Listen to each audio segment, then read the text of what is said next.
All right, we are in open discussing. We are free to openly talk about the film. Any notes outside of our this is the etc. moment of the show. Please go. All right, I'll start here. Now, again, I want to preface this at the beginning of the film. I noticed and I felt that Chance had severe OCD, and also he was a creature of habit. I mean, from the beginning of the film, I'm not going to lie, Chance, I feel like there was a lot of me and Chance because I know that how he watched TV, the things he remembers, the things he did, that's me growing up. I didn't play basketball, I didn't play football, wasn't into sports. My mom took me to my grandma's every summer, and all I did was watch TV from sunup to sundown. I can quote the words clearly, and I can do things differently because that's what I did. I've been working at this job since I was a child, which is why I'm great at it as an adult. So you're saying that you might be on the spectrum a little bit. Sexuality is a spectrum. Childish Gambino quote. I mean, I'm fine. Hey. Going back to the that Rain Man thing, I think you're not in my note, but so you're going to call. That's my. Oh, I'm sorry. I'm sorry that I had a similar thought. Right, but it's my next thought though. And you can't copyright ideas. Tell that to the former administration. Somebody should have told that to the original author of The Matrix and Terminator. You will not let that go. She won't. Black lives matter, but apparently black screenwriters don't. Or black liars don't. Which one is it? Just don't say anything. Just keep nodding and smiling. Just keep liars matter. Go ahead, brother. When I was watching it, I thought, like, man, this guy has a touch of Rain Man, or if that's just a polite way of saying he was autistic. When I was looking on the IMDb trivia, there was this blurb that stood out to me that said, modern viewers may be confused by the various characters, even the doctors not immediately understanding that Chance is on the autism spectrum. Autism was horribly misunderstood and widely unknown, even among medical professionals at the time this film was released. It was so taboo that most parents tried to hide their children's autism, resulting in the public not knowing much about it. A shift through the 90s and 2000s from seeing autism as a taboo mental illness to current views of autism as neurodivergent, simply a different way of being, helped destigmatize autism, which allowed those in the ASD community to open up and educate the public. So when you say that the movie was ahead of its time, they were addressing a mental stigma without actually putting a finger on it. Maybe they didn't even know what they were doing, but I think they actually they did it in a well, either way, they did it in a really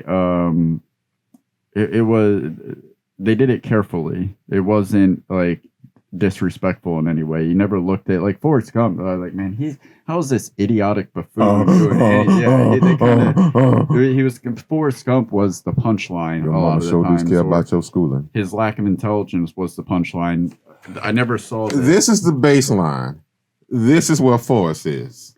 I would say with autism films, you get as far as like respecting autistic people in telling a story about somebody that is on the spectrum.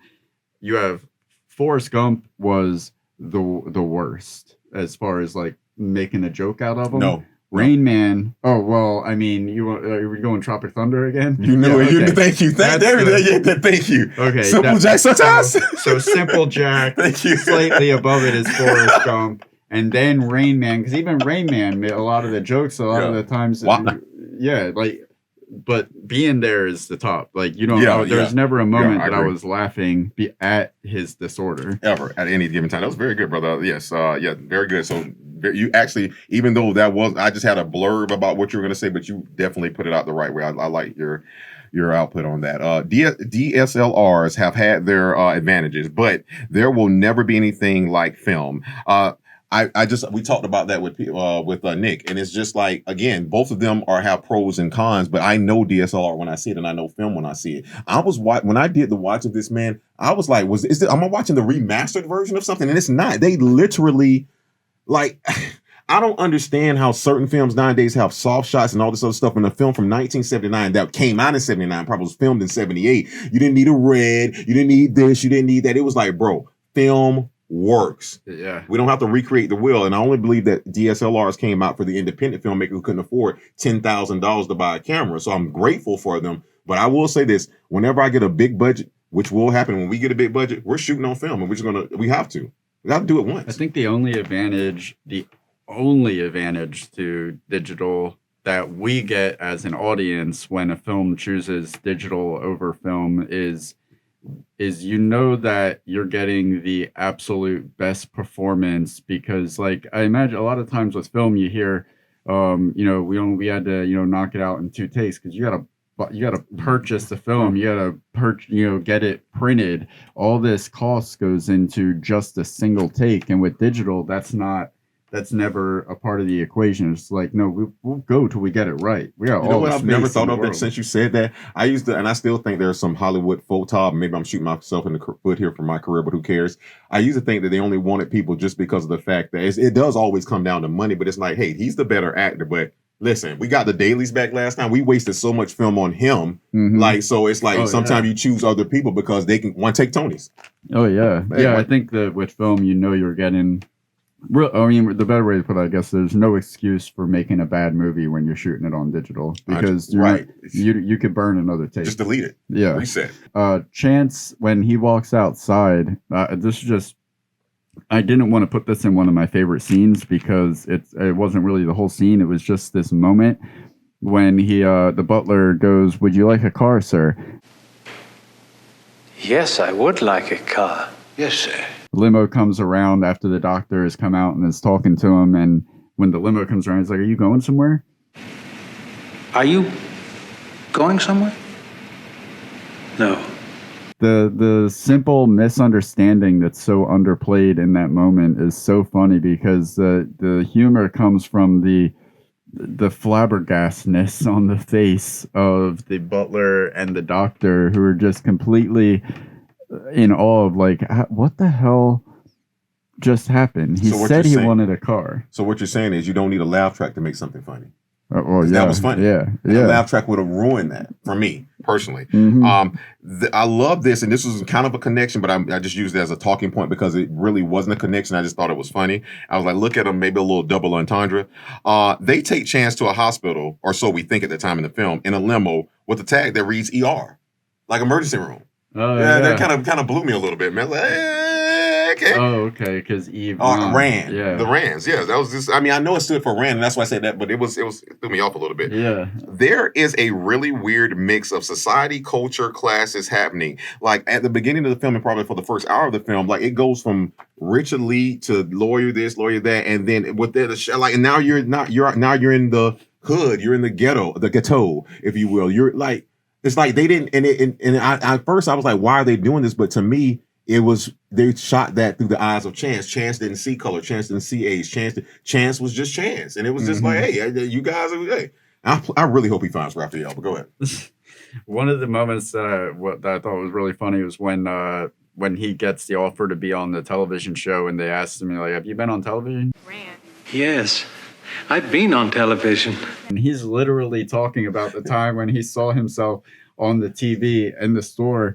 It reminded me of Adeline because she hasn't grasped the concept of like when she sees herself on like when we did the episode or we do our own show and she sees herself on the TV. To her, like she's watching herself on the same TV that we watch all of her favorite movies on. So it's like, oh my God, I'm on TV. There's no distinction between the two. Like studio backing doesn't mean anything. Oh, not anymore to these kids. Yeah. The studio backing is YouTube, and that's free. Oh, yeah. Yeah. Well, so to a certain extent. But she was so amazed. Like, oh my God. Like when she first saw our show, she's like, you and Uncle Royal are on TV. I'm like, yeah, we are. We are. Well, I have been on TV. And so have you. I've been on Channel 4. It was called The Drug You won't Addict. be again after that First Baptist thing. All right. Guten Tag. This film reminds me of when writers got to show off! Exclamation point! Exclamation point! Exclamation point! It wasn't all red camera, explosions, and CGI and remakes. It was like, to me, the writers were poking their chest out here, and it's like, man, I miss that. Yeah. I think I have a note about that somewhere, but it was like the scenes with the President Bobby and his wife with the erectile dysfunction. Like that was so unnecessary, but it added to the world that you're living in, and it's really just the writer like having fun. I agree. I would say this: it was the worst dressed POTUS ever.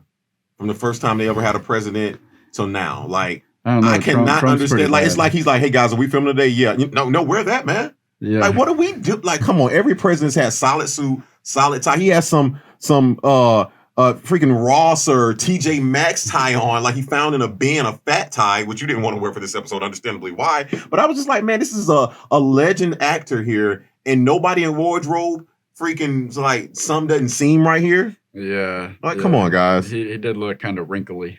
Yes. So yeah, that was those are my talking points. You got any more? Yeah, I got three more. This was the perfect way to sum up pop culture when he's going into the television show and the producer or whatever is prepping him before he goes on stage. He's like, "You realize more people will be watching you tonight than all of the theater for the past 40 years?" And Chance goes, Oh, yes? Yes. Why? and the guy goes, "Hell, I don't know." Like, man, that's TV producers pop culture it's just fine. It's like, we are all just like, oh, what? Give me something to take my mind off of this reality. I don't care what it is. And there's like, why do we spend our lives watching the reenactment of other lives? It's because so people weird. like to see themselves as other people through other people. Speaking of that, I do have one more. Is what you brought up earlier. I have a flip side of that coin where you said, Chance, like, yes, I have been on TV. I would like to say he was really going Tropic Thunder here. He's a guy playing a guy because Peter Sellers has been on TV and he really went hard as this character. So in his mind, it was a joke to him, like, yes, Yeah, I have. So it was like, oh, let's see Peter. Did you notice that Eve's dying husband was essentially trying to like set them up? Yeah, He like he liked to watch. first Apparently, scene, he's like, give her permission to be with Chauncey, and then the very next scene, he's setting them up on a date. He's like, "Ooh, oh, you guys are two gonna make make a a stir." start. Like, And escort Eve. Yes, Ben. oh man, you are dirty. This what movie was that with Woody Harrelson and Demi Moore? Indecent Proposal. Yeah, he was in Decent Proposing them. Yeah, but it was decent though. It wasn't really it even was- indecent. Putting it right in front of him. I'll I'll give you be $1 million honest. to sleep with your wife. Shirley MacLaine was quite attractive. I never realized it until Which I time? watched The this movie. 15th, the 16th, or the 17th time? All times. See what I did there? Oh yeah. Okay. The last note that I had was a running theme throughout the movie that I picked up on that I thought was really funny is the way everybody, no matter who he's talking to, after an exchange with him is completed and he exits the frame or leaves them in their own thoughts about what just happened, they're all left with the same dumbstruck, like, what just happened? Correct. I have the makeup guy on the talk show, the attorney watching him on TV when he's talking about gardening, and people think he's talking about politics, and then the butler, the doctor, everybody has the same like they're frozen. He broke them. They have no idea what's happening. You know why? Because it goes to the perception of not fake it till you make it. Like, again, people just assume stuff, and when people assume you're smarter than them, then they must be dumb. Yeah. Like, what didn't I just get? Yeah. Like, if you notice, like, didn't nobody sit down and think about it at one time? Like, wait a minute. These aren't metaphors. He's literally talking. We'll talk about it later. Only one person did that, but guys, that was masterful writing. When very you talk much about the so. writers having Yes. fun, like that Yes. had to be a challenge to keep up that riff for a 90 or 2-hour film of just the same joke over and over again, but it still feels fresh with people misunderstanding his metaphors. you just made me think about something. That's what I love about this movie, because I thought they were going to go and do something that most films do. I thought they were going to have this antagonist that the original guy he met, the lawyer that was trying to take the house over, whatnot. What was he doing and why? I thought they were going to have him find out what was going on and try to expose him. But instead, what do you get? Not only you get him not exposed, Quiet. yeah, but This stays between us. But you also get those moments to where if you just wait 1 or 2 or 3 seconds, those characters would hear other characters talking about Chance. They're letting them pass That's one by of each the other. things that I really, really liked about this movie is that, like, when the doctor started getting suspicious, well, one, you could always kind of suspect that the doctor was suspicious, but nothing was overplayed so much. You were like, oh, the doctor is the bad guy. Read it. I have how hard? I hate it. Oh, I hated have- Ben Doctor from I've the hated moment Ben's I doctor saw from the him. moment I saw him. Well, I liked his performance because he acted like you could tell that I think he might be suspicious of him, but nowadays it'd be like, oh, he's suspicious of him. He'd be like acting over the top about it. Oh, him But- checking his pockets didn't make you think he was suspicious? But what was cool about it is like when that moment came for him to reveal his suspicion and it to become confirmed, you had, in my mind, I was thinking like, oh, well, I know where the plot's going from here. The doctor's going to out him, and that's going to be the conflict. That's what I thought about with the and then lawyer. they're gonna Remember, that's have what I to- said about the lawyer. Like, and they then they're didn't gonna do have to that. resolve it. I was so That's brilliant. That's why it made me happy. Like, oh, they didn't go the normal so now I route. don't know where they're going. With You're this. making me think. Oh, something's wrong Like, with that. If you think about it, there wasn't really an antagonist in this movie, and it still worked. 100% correct. I 100% agree with you. Even society wasn't an antagonist. No, even the people that were like that were should've posed maybe- as like these are the people that you need to look out for. Even those, like everybody in it was a 3-dimensional character. It wasn't I like agree. a good guy or a bad guy. Everybody had their reasons. I concur.